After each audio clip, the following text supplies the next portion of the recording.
আপনার উম্মত আমি আল্লাহ পাক রব্বুল আলামিনের কাছে দুইটা জিনিস বেশি প্রিয়। এক হলো সেজদা। চিৎকার মেরে বলুন সুবহানাল্লাহ। এই সেজদার মাধ্যমে আপনার আমার জিন্দেগি পরিবর্তন করে দিতে পারে। চিৎকার মেরে বলুন সুবহানাল্লাহ। কারণ সেজদা কয়বার? দুইবার। সেজদা কয়বার? সেজদা দুইবার। হযরত আলী রাদিয়াল্লাহু তাআলা আনহু বলতেছে, ও আলী, সাহাবায়ে কেরাম বলতেছে, ও আলী, আমরা দেখি নাওয়াইতুয়ান, আমি নিয়ত করলাম। আমি কি করলাম? নিয়ত করলাম। নিয়ত একবার, সবকিছু একবার করে, কিন্তু সেজদা দুইবার করে কেন? তখন অনেক রেওয়াতের ভিতরে আসছে যে সেজদাটা আল্লাহ পাক রব্বুল আলামিনের কাছে বড়ই প্রিয়। চিৎকার মেরে বলুন সুবহানাল্লাহ। তো এই কারণে সেজদার মাধ্যমে, কিসের মাধ্যমে?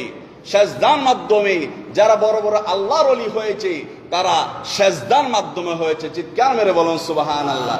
কারণ সেজদা যখন দেয়, সেজদা দেওয়ার পরে তখন আমার নবী রাহমাতাল লিল আলামিন বলেন, মাত্র 100% থেকে মাত্র এক ভাগ আমি মানুষের ভিতরে মহব্বত, ভালোবাসা, প্রেম, প্রীতি মাত্র এক ভাগ দান করেছি। কয় ভাগ বাজান? মাত্র এক ভাগ দান করেছি। আর 99% প্রেম, ভালোবাসা আমি আল্লাহ পাক রব্বুল আলামিনের কাছে রেখে দিয়েছি।